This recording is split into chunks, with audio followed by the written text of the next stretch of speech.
So welcome along. This is an obviously Fight Talk discussion.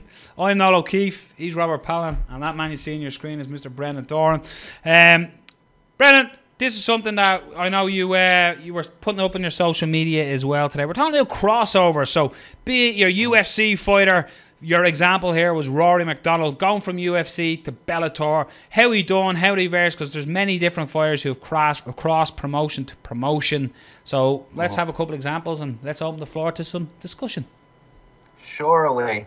I think one that always got me the most hate whenever I brought this up was everyone's favorite unproven America guy, Fedor. When he wasn't fighting in Japan or for some imaginary promotion, the guy just didn't, it wasn't the same. Yeah. And I think, and I would probably do this if it were, say, like someone I know, you know, say GSP or someone that I, you know, on some level I know, or I root for, if that makes sense. I would probably make the same kind of arguments or, you know, whatever you want to call it, right? That are maybe like I'm making excuses for them. So people will say, for instance, they'll say he was older when he got to Strikeforce, and when he got tapped by Verdum in that triangle, and then got knocked out by Henderson. Then the excuse for that is that it should have been finished before. Like, there's excuse. Henderson's a 185er. Yeah. Yeah.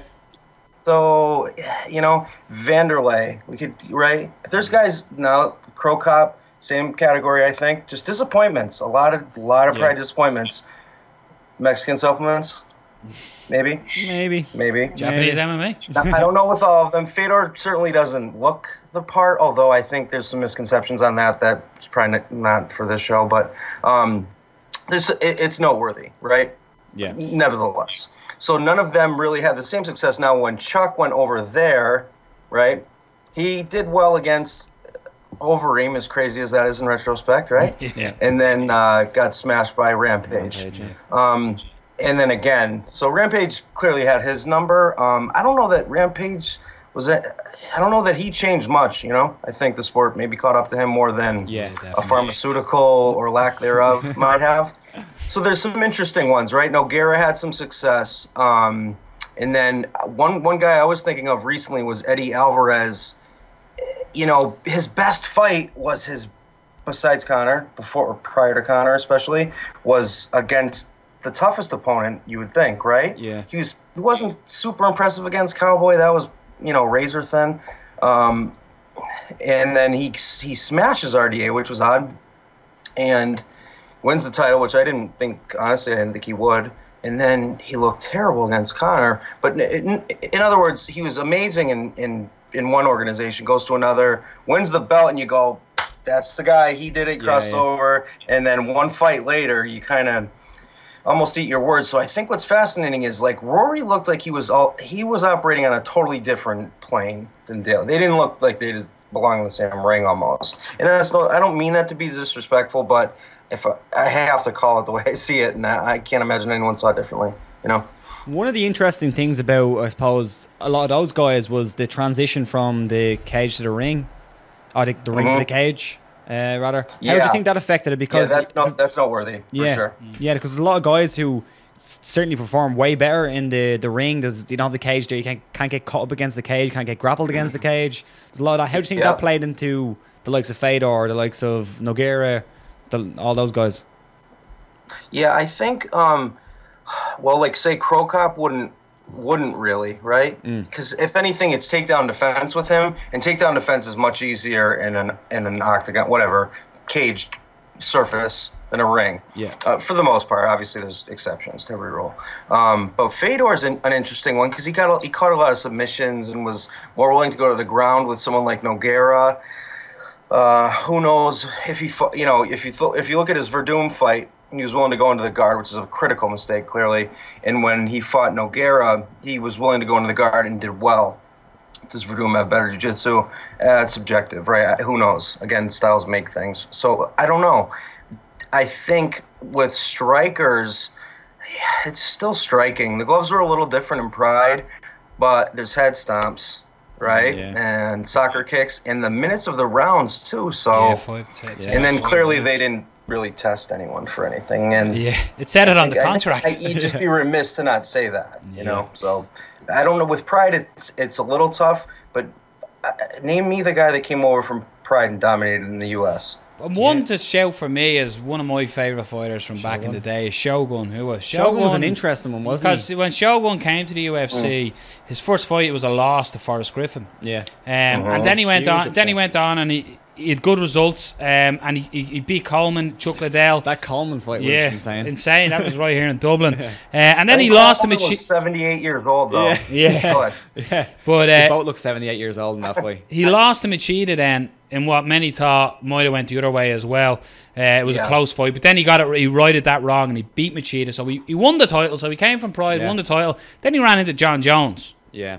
And then he's had the epic fights, 2 epic fights with Dan Henderson. Like, he's fought Gustafsson, he's fought everybody. Yeah. Like those were wars with Endo. Yeah. And he's currently on a 3-fight win streak. I don't put Shogun in that elite category. I don't know. You're crushing my spirit here, Brandon. You're crushing my spirit. He was a fucking animal. Yeah, he was a beast. Here he lost to Forrest Griffin, who had a good career. Awesome dude, heart of gold. Seems funny, and I could say all these nice things about him, but is he like world class? Was he ever? No. He lost to him. So was that the one pass we give him, right? Because the aforementioned, maybe. But then Jones, again, similarly to Rory, not because the fight went the same way exactly, but similarly to that fight, you had the opposite, right? Jones, I mean, that was never for 1 second a close fight. So, I don't know. He did well, but he didn't come over and dominate. In other words, Rory's gonna. You don't think Rory's gonna fucking smash everyone in Bellator? I do. Yeah, absolutely. I can see Rory being back in the UFC with 3 fights. Hat on, but Yeah. So I think that's fascinating. Is seeing the opposite now, because Benson Henderson, right? I don't know. He looks different the way he's fighting. He's moving through weights a little too much. I think. What I feel as well with when the UFC fighter goes elsewhere, it's almost like, I'll do a John Anik here and use a football analogy. It's almost like when a team superstar has reached the end of his peak career, and he then goes to a lower club or goes to like play in the United States or China in soccer terms, football. 100%. And that's the way I see it. But with Rory, he's going in his prime. Yes, exactly. Yeah.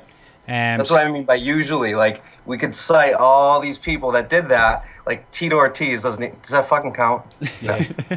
It doesn't count. That's not the Tito that we just saw allegedly tap Chael. That was the goofiest looking fight, and I like both those guys. But that fight was fucking goofy. It looked goofy. It was weird. I'm not saying it was fixed or anything like that. It was just, I don't know, it looked goofy. I don't know if you've seen our episode. I don't know if you've seen the episode, Brendan. There's those guys that are kind of past it, right? And then there's the guys that are Rory, that are young. He's kind of the first, really. I'm sorry to cut you off. No, it seems we're a little bit of a lag, maybe. I don't know if you've seen the episode where we reviewed Chael and Tito, but Rob made a video of me saying the word tap, and I said the word tap at least 64 times. Tap. Yeah. He tapped. He tapped. I didn't watch it a ton. Did you slow it down and it looked like he tapped? No, it was me just saying tap, tap, tap. I basically say tap about 64 times in the review. And in a space of like 2 minutes, he's like, he tapped. I gotta see this. Yeah, there's a awesome. short video. Yeah. But wait, give us more examples. Like other fighters, does it count coming from WEC? Does that count? It depends. No. It depends. 155. 155, exactly. Yeah, so you have the Cowboy. Cowboy, Pettis, who both done pretty well.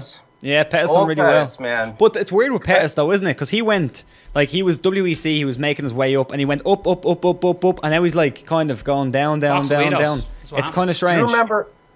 We've been kind of on this theme of stock rising lately, right? So to stick with that thread, just so it makes sense. Yeah. Do you remember when he tapped Benson Henderson right after Benson got his black belt with that beautiful armbar? Yeah.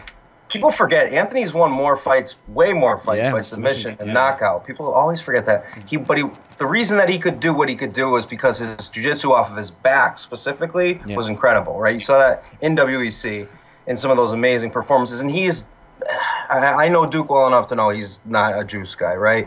Or Mexican supplement guy. Anthony was incredible, and then I don't know, RDA or whatever, wrestling type guys. I think Khabib would have been even worse. Again, I love these guys, and I don't want to trash anybody.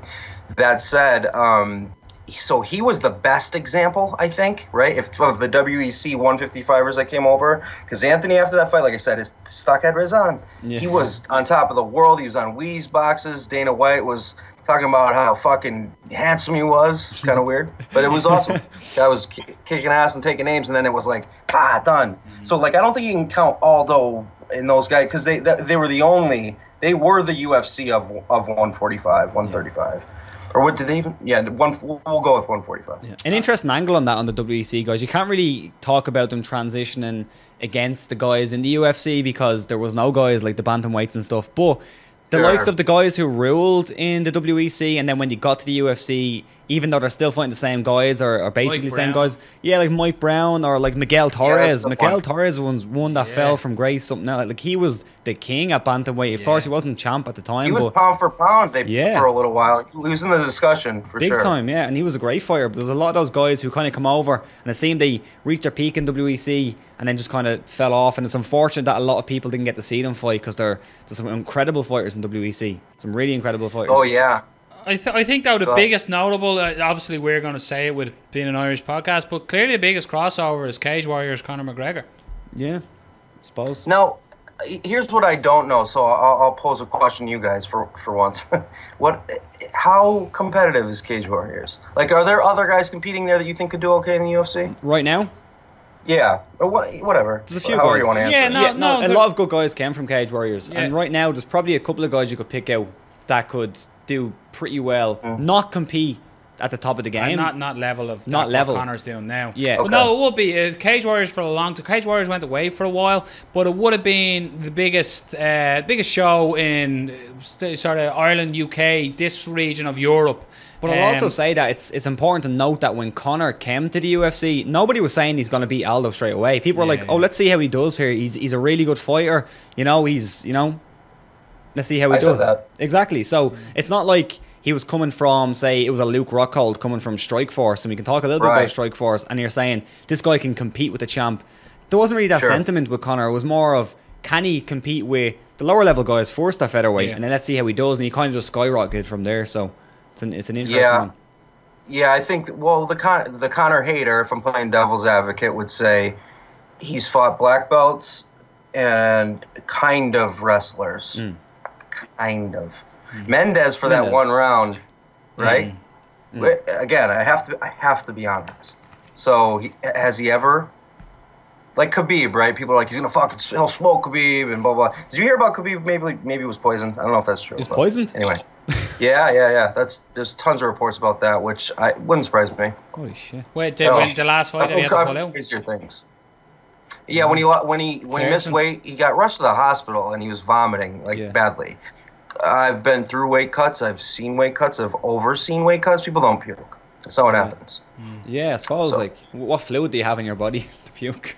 None. Exactly. So and here's the thing: most weight cuts suck, but you don't get rushed to the hospital unless you're like Luder pre-Anderson Silva. You just don't see that. And Khabib's made weight. Has he ever missed weight? I don't remember. Maybe once by a pound. Yeah, maybe once, but he hasn't. He's not like a guy who has missed weight quite a bit, and he struggles. I'm sure, but.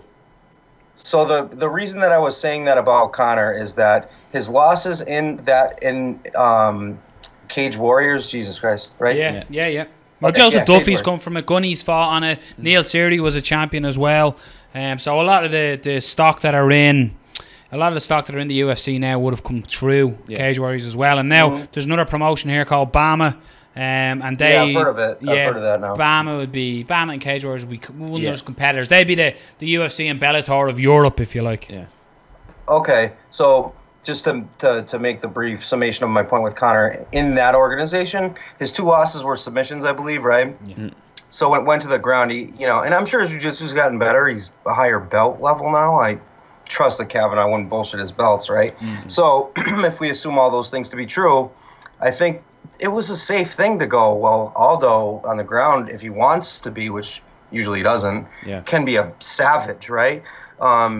The same with Mendez, but he had, what, 8 days to get ready for that? So there was a lot of that. And then the Diaz's of the world, like the highest level jiu-jitsu guys he went against, don't have takedowns. Yeah. That's why Khabib, I don't see that fight ever happening. And it's not even like some conspiracy theory. It just, I don't know.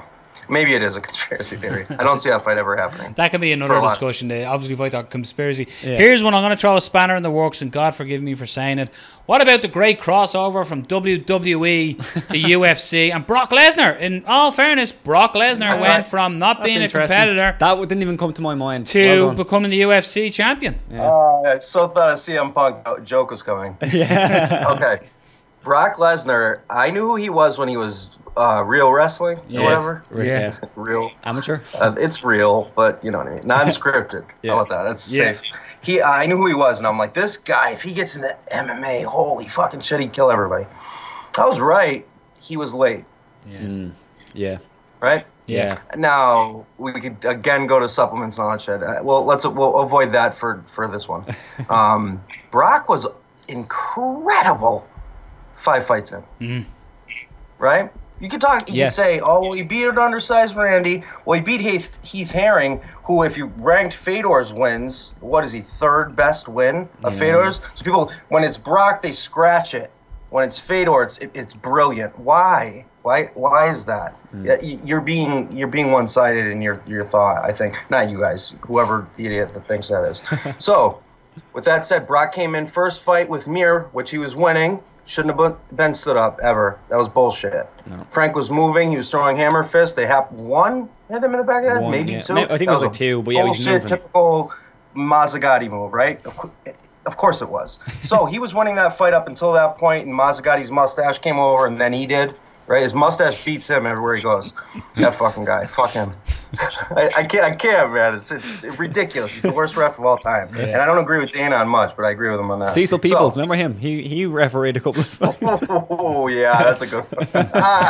Oh, we're gonna bash people. All right, we'll avoid that. I'll avoid that. Yeah, so Brock was awesome, man. He beat Randy. It doesn't matter because Randy beat Tim Sylvia, and Randy's a fucking legend. Beat him. He beat Shane Carwin in a way that was impressive in a weird way. Yeah, right? Because he took a beating for the first round. Yeah. Chin like a fire hydrant, man. Jesus Christ. He wasn't out. That was a good non-stoppage. That was Rosenthal. Yeah. He's a great ref. Yeah. By the way. Yeah. And he came back. And by the way, if you remember that fight, noteworthy, because I have to throw something technique-wise in. Brock's takedown was kind of to be expected. Obviously, Carwin was pretty gassed, but his jiu-jitsu, the way that he did the step over, remember he caught the arm triangle cross side? But his knee on belly to switch side was like, he weighed 140 pounds. I just feel like if Lesnar had gotten into MMA and just skipped the WWF when I was... or whatever the fuck it used to be called. If they had skipped that entire experience, right? Because there was no money in the UFC when he did that. Then I think we'd be looking at one of the best ever in any weight class. That guy, man, Jesus Christ. Yeah, absolute freak athlete. Yeah. We'll touch on Strikeforce really quickly before we wrap it. Strikeforce, there was a lot of guys coming from Strikeforce who done very, very well. They're the best example, I think. The best examples. You have the likes of Luke Rockhold, DC, yeah. Even the likes of Bigfoot done okay when you come over. Jacare, Rockhold, KJ Nunes. Yeah, just a bunch. KJ Nunes. Who'd you say? KJ Nunes. Oh my, yeah. He's all-time best, #1 pound for pound ever. Exciting. Good call. No, KJ is great. I didn't expect that one. Yeah. But yeah, so like Strikeforce guys did very well. So this is something that we always talk about, that UFC has monopolized the market. That might be changing a little bit with Bellator's rise. So. But like, what do we see? If we had to end the argument of arguments and make all the trolls on Reddit or Twitter or Facebook here, who is the #1 crossover? On the spot, both of you. That's what I do. You're welcome. Want me to go first? Yeah. Go. Pressure. Okay. I can make a prediction one. Okay. Rory will be. Oh. Yeah. He's gonna dominate in Bellator, right? Yeah. I'll go on a limb. You know me. I don't usually do a prediction. Yeah. But I'll do that one. I trust in TriStar I trust. So Rory will be, but as of now, if you had to go with people in the past, I'd say Robbie Lawler. Oh, good call. Even though he was there, left, came back. Yeah. Does that count? Yeah, I thought that was a good one because that was kind of unexpected. He came over with not really much fanfare. That's why I he was said it. he was on the downslope. People were like, "Oh, he's coming over. Might have a couple of fights. Might win some here, lose some here," and he dominated for the man period. left one, right? And he was getting fucked up. Man left in his prime with those leg kicks. Some of the best. If you ever want to watch leg kicks in MMA context, holy shit, watch that fight, right? Yeah. Jesus. Robbie stuck in like the savage that he is. Lands that hurt overhand right, and the guy's dead. Yeah. One of the greatest fights of all time. So I think I'll go with Robbie. Yeah. It's a tough one. I'm just gonna say. I know it is. Yeah, I'm just gonna go with the one you said, Brock Lesnar, just because he wasn't the most talented, but he changed the sport in a certain way. Yeah, of course he did. You know. Yeah. He brought so Goes many to show you fans. the power of other PR machines too. Yeah, exactly. Right. I'm going to go with DC because DC has brought something to the light heavyweight good one. division Yeah. that nobody else Went that has. way. They've given competition to John Jones. I honestly think you take John Jones out of that I division. look like the idiot now. Yeah, you honestly take John Jones out of that division. Or sorry, DC out of that division, and John Jones doesn't really have a challenger. That guy now. How long with DC's age will that last?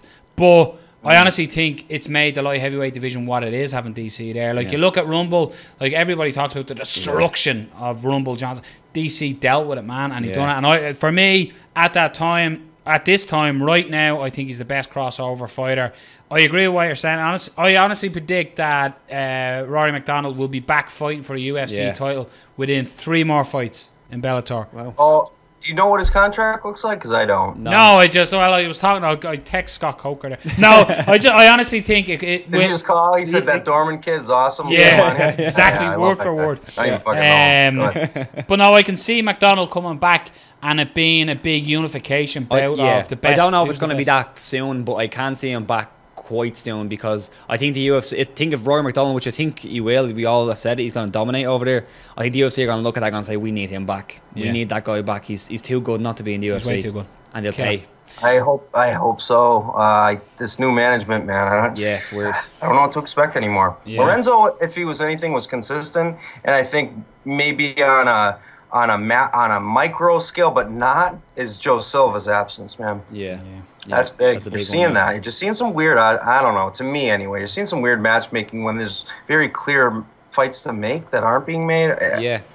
But on top of that, I don't know if Dana's role's expanded to the point where he can't keep in line the way he used to. So we'll see. I'd love to see Rory back in the UFC. But then again, I think competition's good. So if you get another couple of young cats to go over to Bellator, awesome, man. It's like we've talked about wrestling enough that I can bring this up. One of the best moments for the fake wrestling ever was the NWO thing. NWO versus The Rock and Stone Cold. Thing. Attitude and Kevin Nash and all that. Do you have any idea what I'm fucking talking about? I do. I know it. The Monday Night Wars. I was a kid back then. Thank you. I was in college. Yeah. Anyway, I was a child. In those days, that was like the heyday of fake wrestling, and to the point where I would even watch once in a while, maybe allegedly. You know the wrestling fans are going to be all over this. Yeah. No. That's the way you say fake. The biggest moment in wrestling was when Hulk Hogan picked up Andre the Giant and slammed him. That was it. That was my childhood. Oh, you don't remember 97, but you remember 83? Good memory, pal. Yeah. No, I didn't watch it. I grew up. I was a child when I grew up. I had to rib you, man. I figured it out was fake, and that was me gone. I was out the door. WrestleMania 3. What I'll say is, if we've missed anyone or you disagree and you think we're talking complete nonsense, comment below who was the best crossover fighter for you. Our opinion sucks, and just comment on it. Tell Noel how much of an idiot that you said Brock Lesnar. What an idiot. Go on out. that at me. The only reason I thought that was weird because he wasn't in a MMA organization. Well, he was, right? He did that K1. Oh, he K1 did in actually. LA Yeah, thing. that K1 thing. Yeah, that's very true. And Goldberg was calling the fight like as if he won. Oh yeah, that was weird. That was like K1, cool. M1, something. Yeah. It's crazy. So comment below. This was an obviously fight talk discussion. Yeah. We're gonna have more of them, I'd imagine, because it's a good little forum. Keeps it open. Bran, you're a superstar for coming on again. Where can we find you? Yeah, give people You can find me all social media accounts, Twitter and Instagram, are at Brendan Dorman, BrendanDorman. My business Facebook and YouTube, and in whatever user / Brendan Dorman MMA. Yeah, and and I'll talk to all you guys. Yeah, check out our last discussion on the episode. This is coming out separately. Check out about Rory MacDonald, and check out Brendan's breakdown, because that was brilliant. Always a pleasure, me man. Again, great chatting to you, and we'll talk soon. Likewise, guys. Let's finish it Johnny style. Oos the fuck! Later. Cheers, me man. Thanks a million. Appreciate it again.